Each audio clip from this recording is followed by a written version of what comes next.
No quote for this week. What's going on, guys? My name is Barry. And this is Colby. And this is Who Watches This.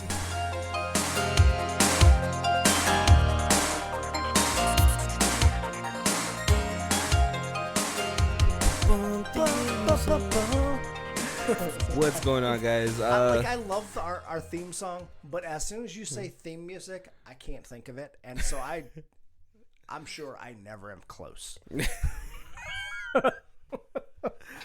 Oh, man. What's going on, guys? I hope you guys are enjoying our space travel month.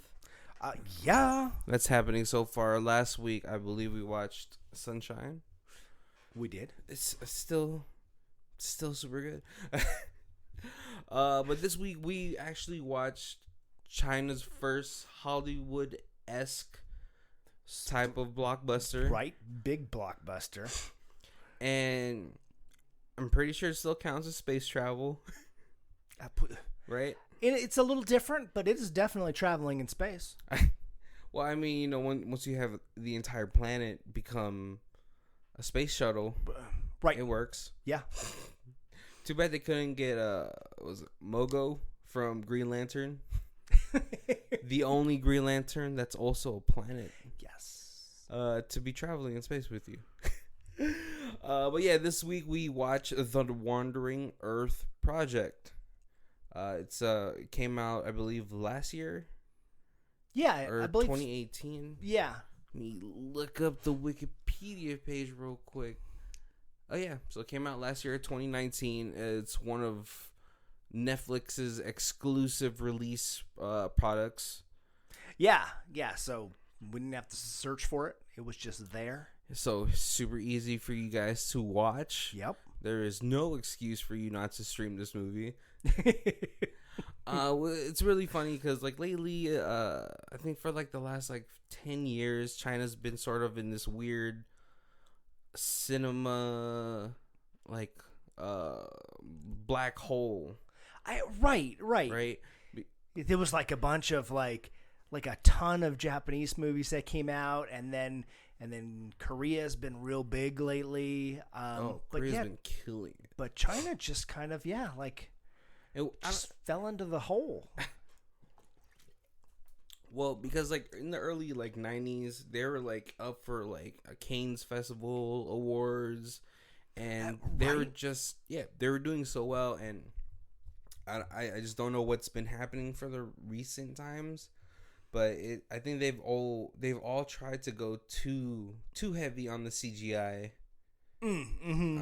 You know, there's been a big like a numerous count of movies where I felt like they didn't develop plot, they didn't develop any characters. It was like visually it looked really cool, right? You know, but I think the last like movie that China really had on top was probably Crouching Tiger, Hidden Dragon. That's kind of what I was thinking too. I'm not really thinking of anything else that's like just kind of like blew me away since then. Yeah, and I think it's because like you know, especially now, we've had plenty of movies that were released that weren't good to us, but then they said that it does real good in China. And so well, right, yeah, so the Americans are making movies to send over there. Because then I think they're only allowed like 5 or 6 releases. Right. And I mean, I guess that's been doing pretty well in China, so China's been trying to replicate that, but it just hasn't been going too well for them. Yeah. But I think this movie is a nice like return to form for China. Mainly because even though it's like steeped super heavily into science fiction, I watched a couple of like video essays on YouTube where it says this is a real Chinese-esque type of story where, yes, like, you know, while you watch this movie, you could just be like, well, why didn't they just build a whole bunch of space stations?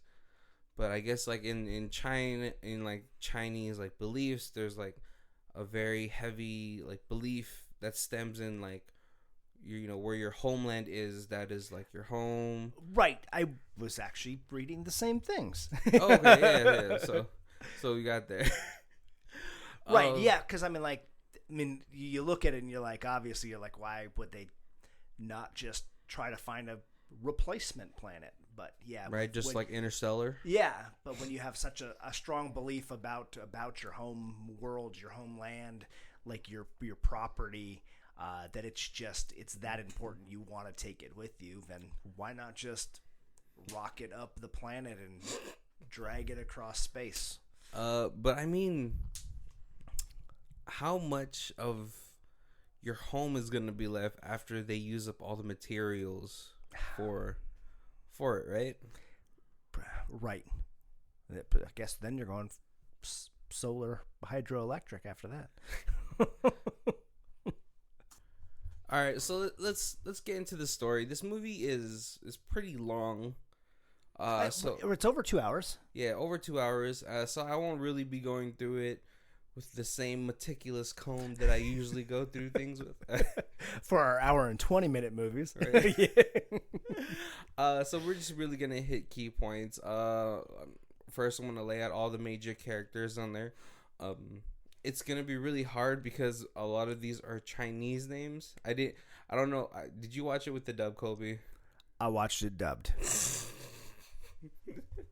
See, there's one of our playful little differences. Colby loves to watch the dubbed acting. I am more of a purist, as they would say. Yeah, it's weird for like an anime. I do prefer it subtitled. For some reason, just a live action just is a little more fun when it's dubbed. Does it just bring you back to like the old kung fu movies and stuff like that? It's old Shaw Brother movies and Godzilla movies. Yeah, it's just. Well, okay. So, do you want to lay out who the characters are? I don't know if they changed the character names in the English dub. No, they were all very Asian sounding, except for the blonde guy who was like Tom. Oh, Tim. Okay. So I'm going to try to do this the best I can. If you are listening to this and you are a native Mandarin speaker, please go ahead. You can shoot me a correction on our email or our Twitter. Our handle is all that information is down below where you can contact us. Right. We're apologizing beforehand. Yeah. So we have the main character, who I believe is the main character, is Q. Or QI, or I don't know how to say that. We have his sister Dodo. Yeah. We have the grandpa. What's his name? I can't. It's really hard to remember. We have Grandpa. Right, they do call him Grandpa most of the time. And then we have Captain or Lieutenant Liu. Yeah. Who is the father of the main character, who is in the space station. And we have the military people. We have Tim, who is half Chinese, half Australian. Yes. Oh yeah, we have Yi Yi, who is the dungeon master. We don't get to him until much later on. We have throw up helmet guy. Who, you know what? I'm glad he has a chance later on in the movie to redeem himself in the eyes of the viewer. Right, yeah. Because it has a lot of barf in a helmet. We have the captain of the military squad. We have Machine Gun. Mm-hmm. Super sweet Machine Gun. We have a female super soldier. Yep. And that's it. I remember there's like two others, but then they die early. Right. It's really just the captain, right? Yeah, well, he's like the main guy. Oh, we also have Magic the Gathering's favorite vampire, Markov, who is Q's partner. Q's dad's partner in the space station. Yes. This is going to get really complicated if I try to break it down even more, so I'm just going to try to hit major stories. The situation is we get the sun that is dying, and in 100 years it's going to explode and then engulf the entire solar system. Right. And then we get a little bit of the backstory of the Captain Liu or Sergeant Liu, him leaving his family to go into the space station to be a part of the navigating crew that will have the Earth, that will guide the Earth in its 2,500 year journey. Right, yeah, 4.5 light years, so it's like a 2,000-year journey. Yeah, and so yeah, we get a pretty, just a pretty exposition heavy opening. Right. Where he goes into space. He has to leave his kid, his dad back on Earth, but he makes sure that they get into the underground city because everyone is being put underground so that the Earth can travel, and obviously it's gonna be without sunlight. 10,000 rockets and 10,000 underground cities, because once space gets once the Earth moves away from the sun, it'll go into an ice age because there won't be a sun to keep it warm. Yeah, and so it's already pretty far fetched, but suspend your amount of belief for this time to watch this movie. Right. Because if this was an anime, this would be 100% believable. You'd be like, yes, this is obviously what they would do. But during this transition of like making all these like thrusters on the planet and stopping the Earth, you lose 3.5 billion people, and there's only 3.5 billion people left on the Earth.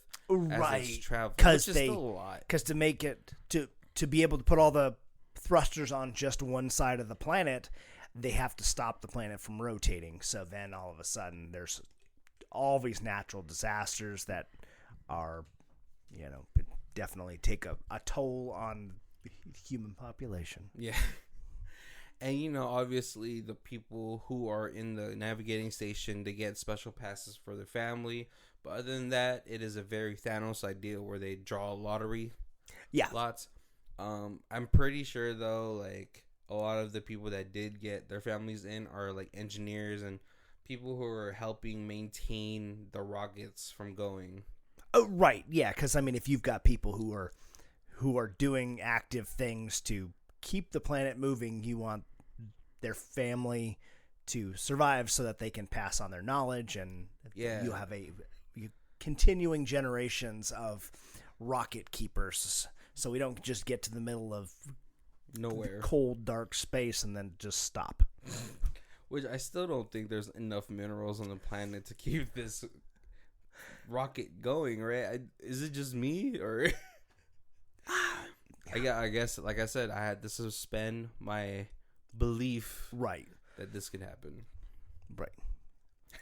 It could be all like heated from like the core of the Earth is heating like water, and it's turbines to, I don't know. I don't know. Again, just to let you guys know, we do not have our degrees in science. No. Why? Colby does have a degree in science. I have a degree in psychology of the mind. Yeah, so I could tell you how the rockets feel about having to go, but only after extensive sessions of 5 or 10. Yeah. But yeah, and so we go forward 17 years into the future. We meet up with Q, who is a genius of sorts, but he goes to grab Dodo, his little sister, and they go get boosted space suits. Yes. So they can go onto the surface of the planet, and he has his little sister steal his grandpa's driving key. Right, because Grandpa is a driver. And then the drivers everyone on the surface is there to help continue either refuel the engine or maintain all the thrusters. Refuel all the thrusters, so that's why there's still people on the surface. Right. But oh man, it's really cool because they're 5,000 meters deep into the Earth, and so when you first get the first shot of them seeing like outside of Shanghai, it's pretty. Yeah, it's like weird, but it's like a really cool shot because it's nicely done. Oh yeah, but it's also like wildly depressing.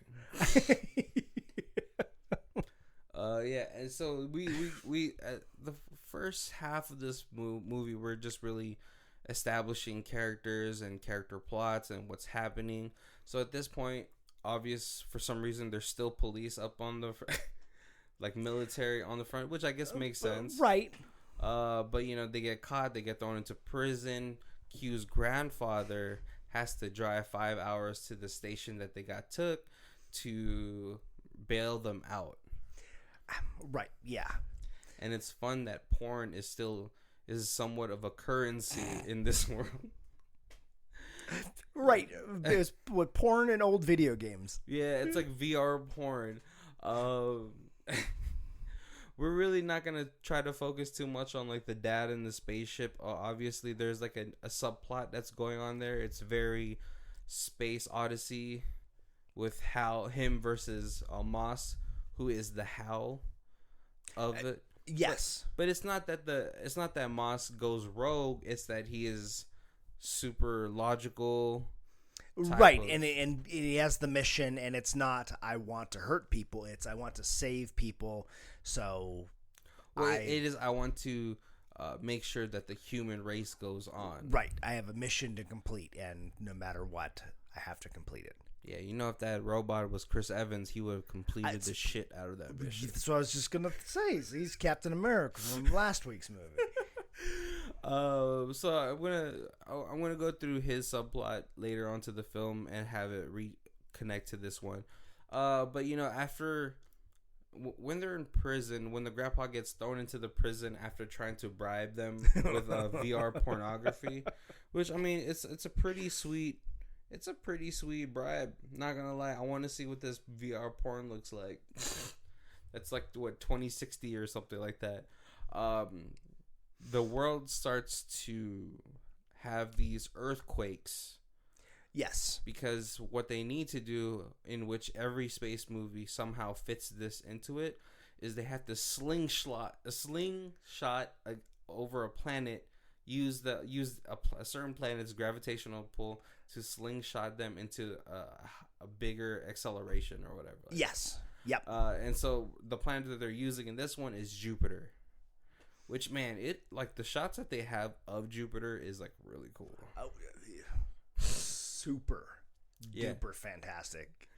But Earth is off its axis for I think 9.82 degrees, which I'm no Magellan. I don't even know if that's the proper guide. It sounds like it's a lot because in last week's episode, Wong was off by 1.8% and burned everything down. Yeah. So this almost 10% seems like a lot. Yeah. And so they're getting way too close to Jupiter. So Jupiter's gravity has started to affect Earth, and it starts to cause earthquakes all over the place. Right. It's an interesting concept because Jupiter starts to, its gravitational field starts to suck the atmosphere, which I didn't think off of Earth, which makes fantastically beautiful shots. I mean, like, it is so cool looking. Yeah, because it's like sort of like when you that 2-liter trick, science trick. When you So it's really cool because it's visually beautiful, right? But like scientifically horrible. Yeah, and so since it's changing the atmosphere on Earth, it's causing more earthquakes. It's causing tectonic plates. It's pretty much earthquakes. Yeah. But like planes, there was planes that were flying and that it can no longer fly because the atmosphere is too light. Yeah, which I'm still kind of surprised that at this point, it's been 17 years that the Earth has started to travel, that there's an atmosphere still around the Earth. I don't know how the science works in this. Right. Yeah, I'm not. Yeah, right? Because then there's no more plants and stuff like that. They showed this in a movie, and they wouldn't show it if it wasn't real. Okay. Getting sidetracked. So obviously, the grandpa, as this prison is colliding and breaking apart, the grandpa, Tim, Dodo, and Q escape this thruster as it's crumbling down. and we get really cool like little chase scenes, or not chase scenes, but escaping scenes. Where like it's really cool because when one of the big old like rocks hits the back of the car, we get this slow motion anti-gravity shot. Everybody flying, yeah. And it's like you're on the surface, so I mean every truck that's on the surface driving through this snow and ice is these giant like machine trucks. I mean, like that's the bad description. The machine trucks. The trucks of machine. These honka tonka. Like big construction trucks. It's not cars or anything. I mean, they're just big mammoth trucks. Yeah, because they're supposed to move material from one place to another. But yeah, and so as they're driving, they get commandeered by a military vehicle because now all of these Earth thruster jets have to be reignited. Yeah, there's like 3,000 of them. Yeah, that get turned off. Yeah, when the atmosphere starts getting sucked off. And a couple of them were along the equator, which are the biggest ones. Yeah. And so so now it becomes a delivery mission. Yep. To save the human race. You know, I'm really surprised the Fast 9 or whatever, the Fast and the Furious crew wasn't somewhere in this. I mean, the last movie of the Fast and the Furious franchise has to be some sort of save the world. Yeah. I mean, aren't they all Save the Worlds? I haven't watched since the third one, so at this point they become like what Scary Movie became after the second one. Yeah, that's probably a good way to say it.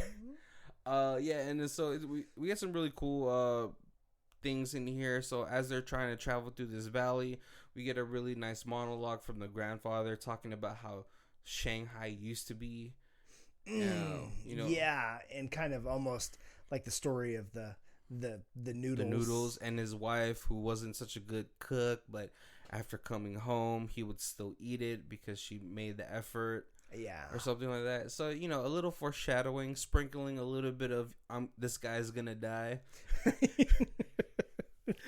You know, which really, really sucks. But I mean, it was such a I like the guy who's playing the grandfather in this. He's been in a bunch of like Chinese movies I've seen. Yeah, and he's always like really solid. It's funny because I think most of the movies I've seen him in, he's been like a sort of a comedic actor. And so, man, comedic actors can always do drama so well, you know. Yeah, and so they have to go into this building because now they're trapped in this cavern as the atmosphere is being sucked out by Jupiter. We get this mission of them pulling everybody up through the elevator. Yeah, they gotta go up the elevator shaft to the top of the building so they can get back onto the top of the ice so they can continue on. Yeah, but man, why would you anchor that on the floor of an elevator? It just sounds like bad times. Yeah. Oh man, so we get the first self-sacrifice type of things. Oh, actually, two self-sacrifice. So everyone gets pretty much up there except one of the military guys and the grandfather. As the grandfather is falling, military guy who's Wolverining his way up this shack catches him, throws him in, but then gets hit by an elevator. Right, because the elevator snaps and sucks. But you know, the grandfather, his suit is leaking, so he knows he's gonna die. So he says it. He tries to talk to Q and say, "Hey man, you gotta take care of your sister." Who he had. We get a beautiful, beautifully haunting visual of like this ocean that's like frozen with people, which is super cool. But he saves this girl, and he talks about how they become a family. And, you know, please, you know, look after your sister. And then he takes off the helmet, freezes over.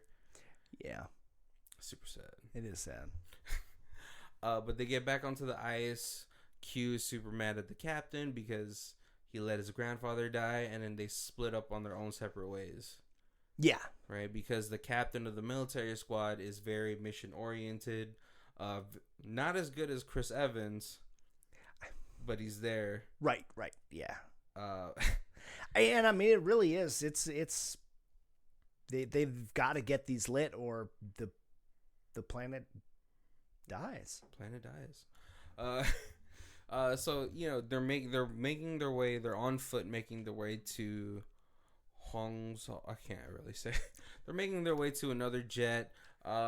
Q, Dodo, and Tim find a truck that's been abandoned, or not abandoned, but has been trapped. Right, and it's got a lighter cube in it. What do they call them? The engine, igniter engines. Yeah, igniter engines. But then Dodo gets caught by Yi, who is our D&D master. Which, like, for some reason, I don't know why he's super hostile at this point, right? Yeah.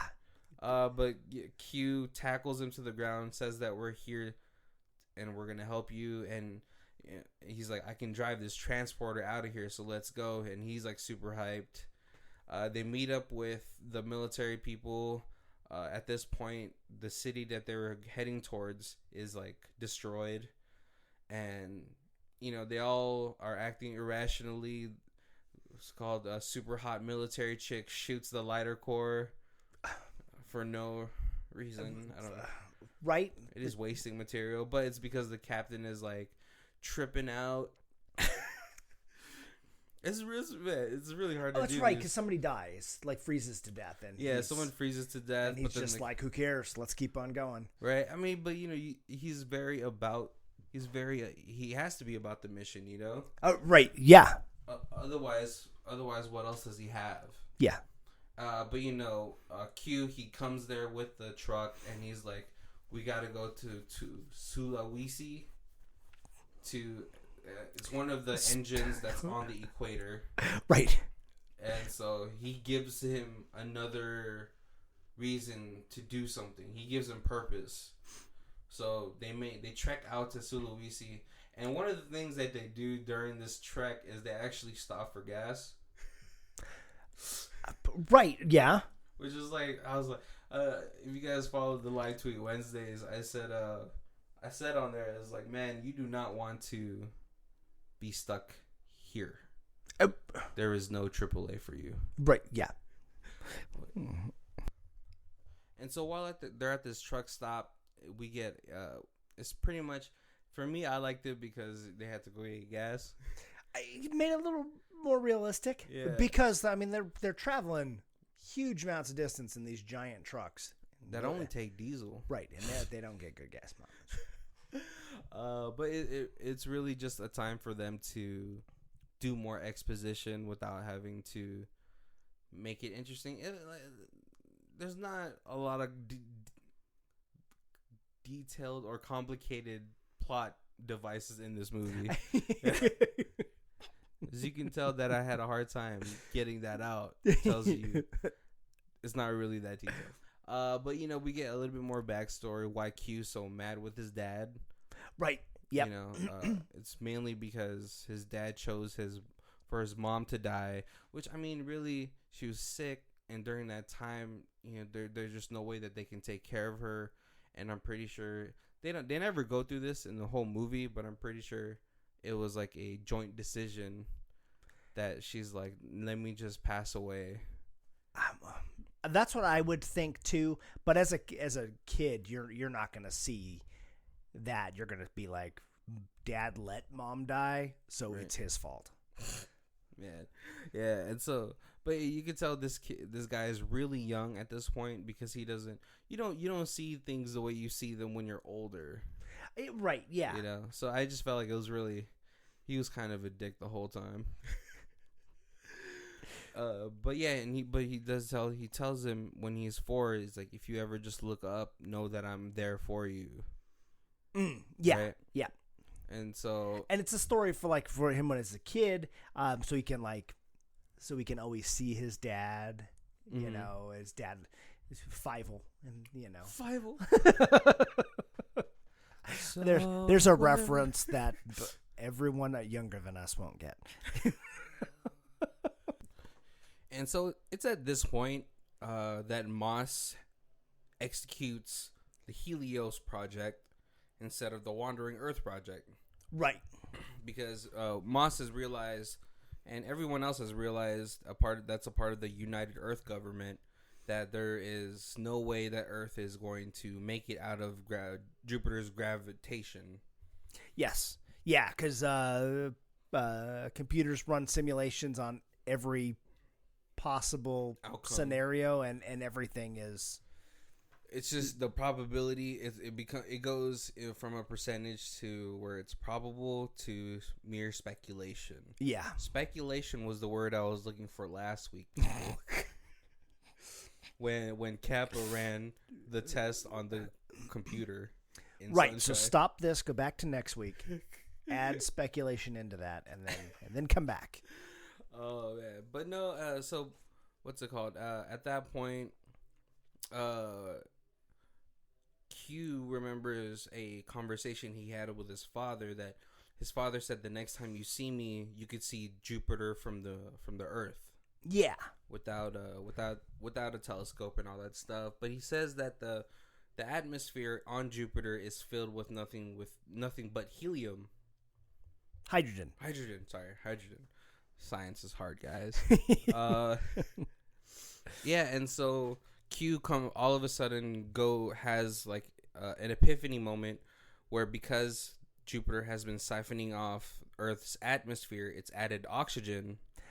Right. And so if you just add a little fire in there, it would propel them off of Jupiter's gravitational pull and let them slingshot around Jupiter. Right. I was going to say it'll make a little explosion, but it'll make a massive explosion that will then push Earth out of the way. Out of the gravitational pull. Yeah. But so before that was during when Moss had the worldwide announcement that the navigation spaceship will now become the Helios project. And so now they're going for a mad scramble to Sulawesi. Yep. To restart that, and then our Dungeons and Dragons master Yi is actually has a plan where he's going to shut off all the valves but one to create a beam long enough to reach Jupiter. Yeah. Yeah. So like the flame jet should help ignite and then push Earth off of it. And so what's it called? We have this it's a very sentimental moment where Dodo gets a hold of Captain Lou on the spaceship.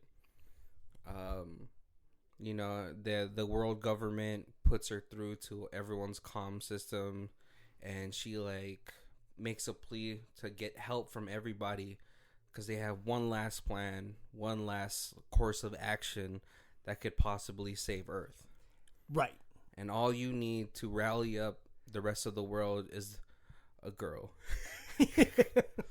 No. She makes a plea. It's really cool because everybody on this in this world has instant translators. Right. And everybody, since they've changed it to the Helios project, everybody knows that basically they're doomed. So that the plan is just we're just gonna go home, spend the last few hours of our life, with our family. Yeah. And then all of a sudden it's we may have a chance, but we need everybody to help. Yeah, which is, man, I feel like is so when they come to help push the pin in to align or whatever like that, I feel like it's a lot more well deserved because there was a course of action to bring everybody back. Right. As reinforcements. And what really made me think about it, why it made more impact in this movie is when I watched Rise of the Skywalker and all of a sudden Lando has a whole entire fleet with him, it didn't feel like that fuck yeah moment. Right. No, this felt much more deserved. Like Gandalf coming over the hill. Oh, yes.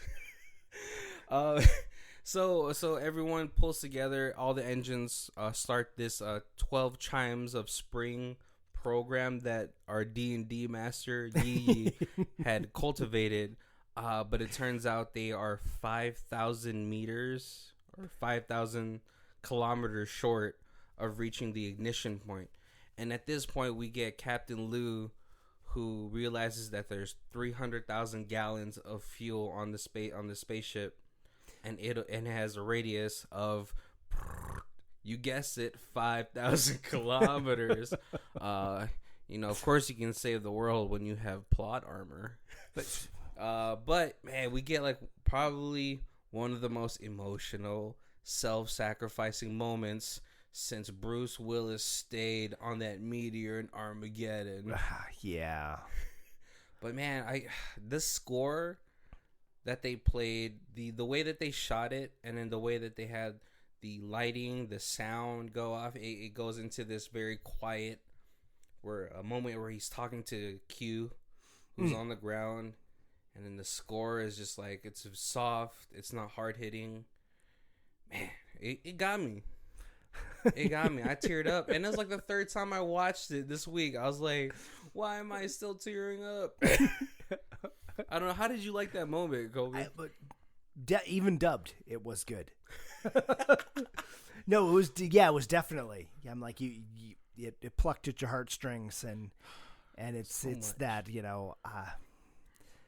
that the dad being like, even though I was never there for you, and I just, but He's like, I hope you realize that I had to be away from you to save you, type of thing. yeah, And then like the countdown, right. of him, like, what is it? Because he says that if you just look up one more time, you'll be able to see me. Can't even talk about it. It's still too raw. I'm already tearing up. But yeah, he decouples the hibernation ring that's been going on, and then he pulls the plane into the ignition point, and it gets them the rest of the 5,000 kilometers. Yeah. And so they have 7 minutes to all hunker down underground, because the shockwave of this propulsion. The propulsion explosion. There you go. Yeah. But yeah, I mean, like, it's a massive explosion that's going to just rock the surface of the planet. I mean, it's gonna. Which I'm still surprised that a lot of the engines didn't just like blow up or something. They kind of mentioned that the D&D. yeah, about how the propulsion jet would dissipate the explosion as it came towards that, so that if they could hide under the Earth engine, the Earth engines, they would be safe. So at least they try to cover their bases. Yeah, you know? yeah. But yeah, we get a little bit of that because the captain ends up saving Dodo from like the collapsing debris, and then he ends up dying. And then they give him another like line too, where he was like, "The final order is to live on." Oh, that could have been the quote for this episode. But it's just like, you can't have like two like little self-sacrificing things. It lessened his self-sacrifice because the dad was still way more epic. But yeah, and then at this point, what's it called? Q, Dodo, and Tim made it underneath the Earth engine, but as the road is crumbling, their car falls off. Tim catches himself. Q catches Tim's legs, but Dodo doesn't catch anything, and we get a really cool like Spider-Man moment where he actually saves someone he loves. Yep. Man, when you think about it, Spider-Man he's the epitome of, you don't want to be loved by Spider-Man because there's a higher chance that you might die because of that. Yeah. No, but he catches her, and then he uses the tech that he's been pretty famous for, is like this like humongous hamster ball. Right. Ends up saving them, but then the car comes crashing down, and then it slices through the hamster ball, and then we get a little fake out death.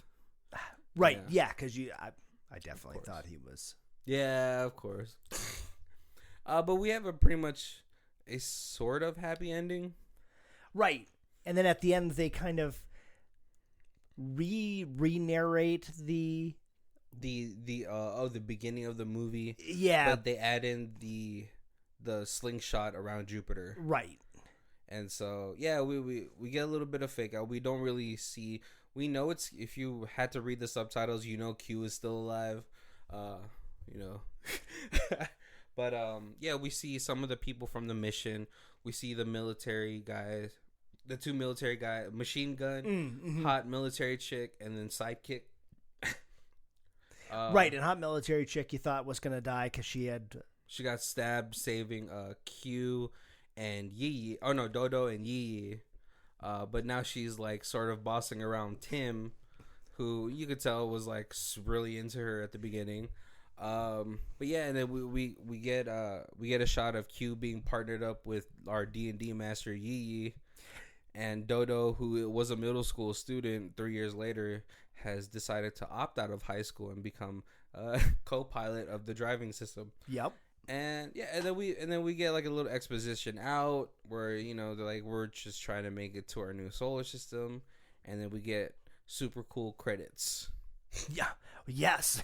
The credits were really well done. Yeah. It's like just an animated CG. It's like, yeah, I think it's like the storyboarding and all that stuff, and then like the computer graphics before everything else was applied to it, which is super cool. Yeah, it was one of those things where like you're like, Netflix, don't make that small and give me a trailer to something else. Let me go back to that. Oh, okay, there we go. So Colby, what was your first impression of this movie? So I saw this kind of right when it first came out on Netflix. And yeah, I had not heard anything about it. It was just like hey, Netflix recommends this for you. And I usually watch those things because good or bad, I don't. Oh man, you don't want to share a Netflix account with Colby. You'll never. If you like normal stuff, we watch a lot of like off-kiltered movies, and this was what that podcast is about. Yeah, right. Exactly. But yeah, no, I was really pretty impressed with it. When I first saw it, and then it's kind of like rewatching it. I think I caught things. I mean, it's been a while, so maybe it's just memory, but I feel like I caught things that I didn't the first time. Yeah. Filled in spaces. And like the science may not be good, but they give you explanations for everything, so it's you don't have that like, well, they didn't explain why this happened, so you know, that's just dumb because that couldn't happen. Even if they throw a little bit of bad science in there, it's still like, it's something. Well, they said that this is, so we'll just have to suspend reality and say, yeah, that's how it works. Yeah, there's definitely, you know what, if you just leave the science part or whatever, the logical part of your brain at home, this is just a really fun sci-fi movie. Right. You know? It was kind of like we were saying with like, sorry, I interrupt you. Like with like about like anime, when you watch that, your brain doesn't ever question the science of that. If you kind of bring that into like a movie like this, it's so much easier to appreciate if you're not judging it like on the, if you're not nitpicking everything. Yeah. Definitely, because I think I remember the first time I watched this movie.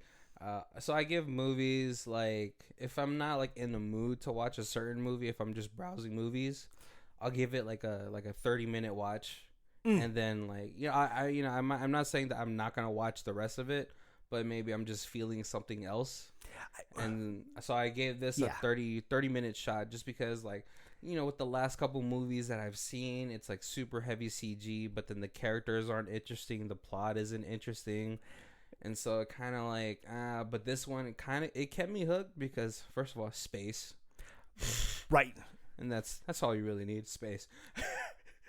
But yeah, it kind of kept me engaged because not only was it like this sort of like, what's that movie, that world disaster movie with Jake Gyllenhaal, where like everything freezes over? Oh yeah,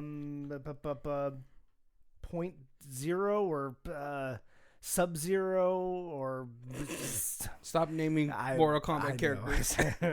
Oh no, it's like The when the Scorpion, days End of Days, something like there's that. like okay, so my point is that not only is this a space movie, it's a world disaster movie wrapped in one.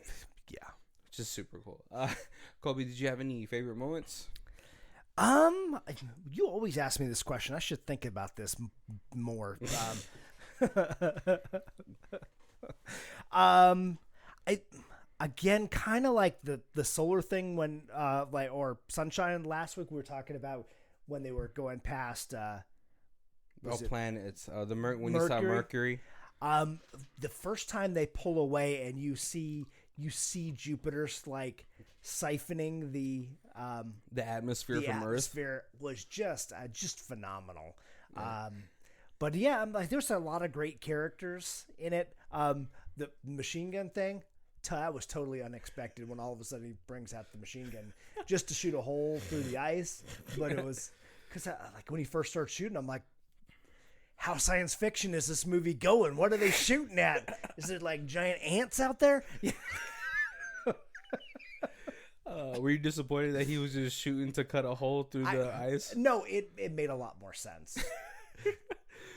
Oh man, well, like you could think about it a little bit. I have a couple. When Moss tells the Earth that the navigation space station is going into the Helios project, and he starts to machine gun Jupiter.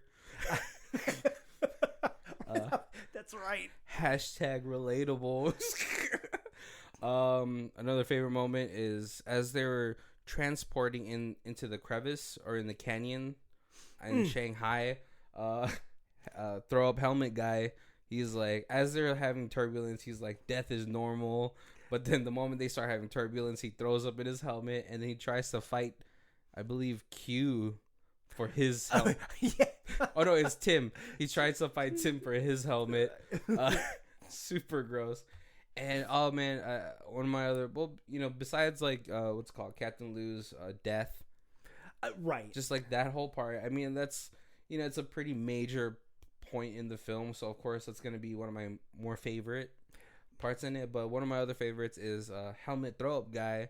He's in the server room, right? And before he could start calculating how to do all of these plugs, he takes out a cigarette.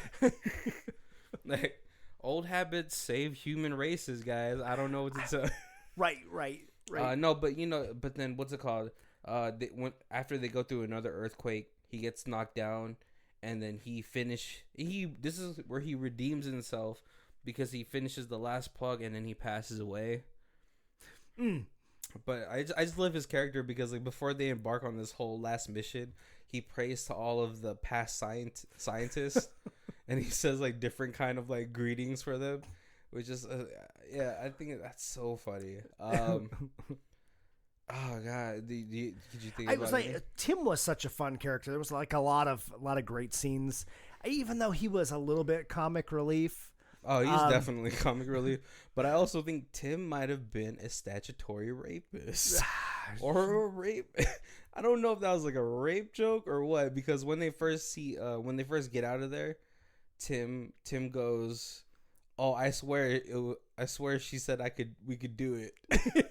It was consensual. It was consensual. I was like, what does that mean? But then, he doesn't specify a girl. Like, he said, doesn't specify if it was like a human. Oh, right. Oh man. But there was a great scene when where Q and Tim are tethered together, and they're and you feel like Tim is going to sacrifice himself to save Q, and it just ends up being hilarious. But well, there's a lot of moments in here where there's like sketchy, like the sketchy moonwalk or like spacewalk that they had to do, and then Tim and Markov say the same thing where they're like super down to do it, but they're also like, pull me up, I don't want to die. Yep. Oh yeah, and then Markov's death where he like pushes Captain Lou to get to the central command station, and their whole dynamic where like even if we're not able to go salmon fishing, our children's children will be able to. Right. And of course, like, there's probably no way that their children will ever meet, maybe, but it's just like the message of it is that, like, not only our children but everyone else's children at some point in time after we save the human race. Yeah, it's not about us, it's about the future generations. Yeah. My only gripe about this movie is that when they get to Sulawesi Station, there's a whole bunch of Filipinos running out. So you guys kind of made us look bad. I don't know why, I believe that we would have stayed and helped if you guys had a plan. That's all I'm saying. We're gonna go to our rating system now, guys. So if this is your first episode, our rating system is stream it, DVD it, Blu-ray it, and Ultimate Collection it. Yep. Kobe, what would you say? This is a fantastic movie. It's beautiful. I could definitely see if you did like a Blu-ray or something that there would be a ton of extra features. There's gotta be a making of, and like interviews with all the cast. Yeah, I could definitely. I'm not sure what you'd get going ultimate box set. You would get the case that is in the shape of a globe, a working globe. Right. With all the little jets on one side, and when you open it up to pull the movie out, and like the jets light up. Oh, I might go for that. But yeah, I would definitely Blu-ray this. This is very cool. Yeah. And like it's right now it's Netflix. Netflix will probably have it for a while because it was a Netflix exclusive. Yep. Out here. So yeah, if you don't want to buy it and you just want to check it out, I mean, like, definitely jump on there and check give it a out. watch. Yeah, I'm in the same boat. I definitely would watch it Blu-ray. I feel like a lot of the CG that they use wasn't too gratuitous, and I think it was pretty well placed. Like, obviously, when they get to the service and then all the cars and stuff, that one was a little bit more noticeable with the CG. But for the most part, like, it was really cool that they had the whole set for inside the truck and all that stuff. Yeah. God, the shots of, like, the planet being, like you said, being siphoned by Jupiter, and then just the shots of Jupiter by itself. It's, like, really beautiful.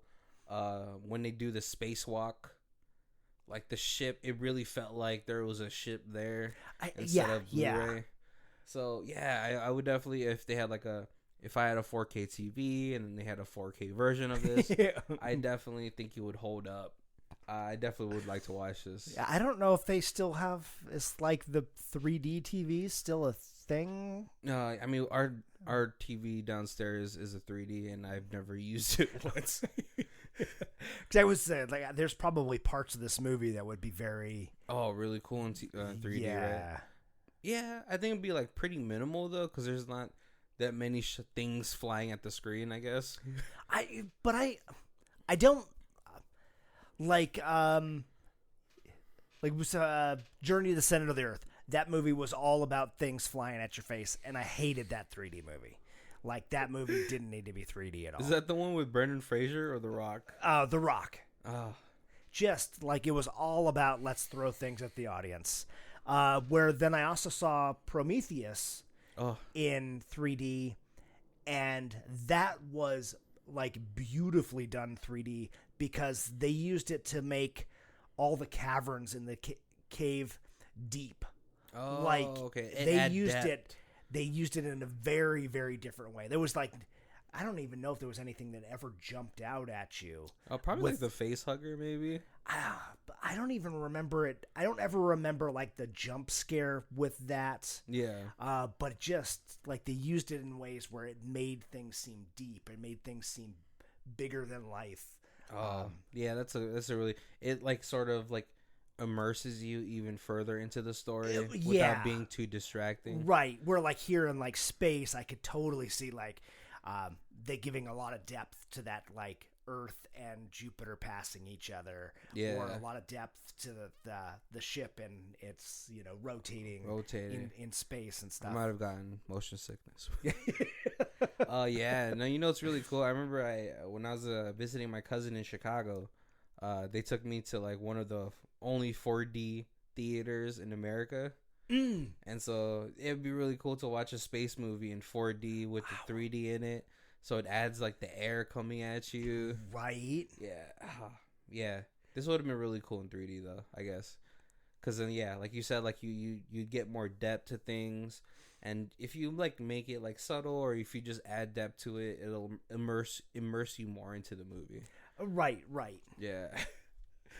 Any final thoughts on the film, Kobe? It was a well thought out movie. Like I said, like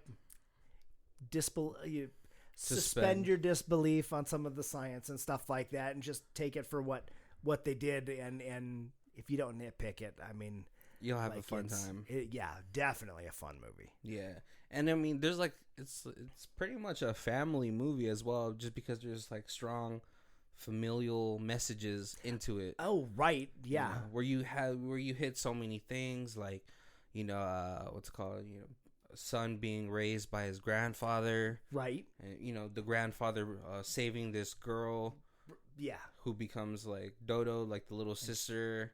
What's it called, the dad having to go off into space to not only help his son but the entire human race and all that stuff. You get people coming together to, even though there's a higher chance that they're not gonna succeed in this plan, instead of like going home and wallowing into your impending doom, they at least try to do something to and then there's a pretty powerful part where he kind of gives a message about how he wants to save his son, and he does that not that he's willing to sacrifice anybody to, but that he's willing to try something different that may not work, so that he has the chance. And the world leaders are like, oh yes, no, but we're also family, and we're also fathers, so we understand. And and then so the United Earth government says that we choose to believe in hope, right, rather than like a logical thought process, right? Because Moss even says that Moss isn't evil, really. He's following his orders, his programming, and all that stuff. And then before he gets like melted down by the moonshine that Markov gave him, this is probably the most Hal thing he says, that even in their impending doom, humans are illogical. Right. And there was actually a pretty cool filming effect, because like there's a different version of him in every part of the ship. Yeah. And as he gets like, there's the very light white painted version of him that seems much friendlier. Yeah.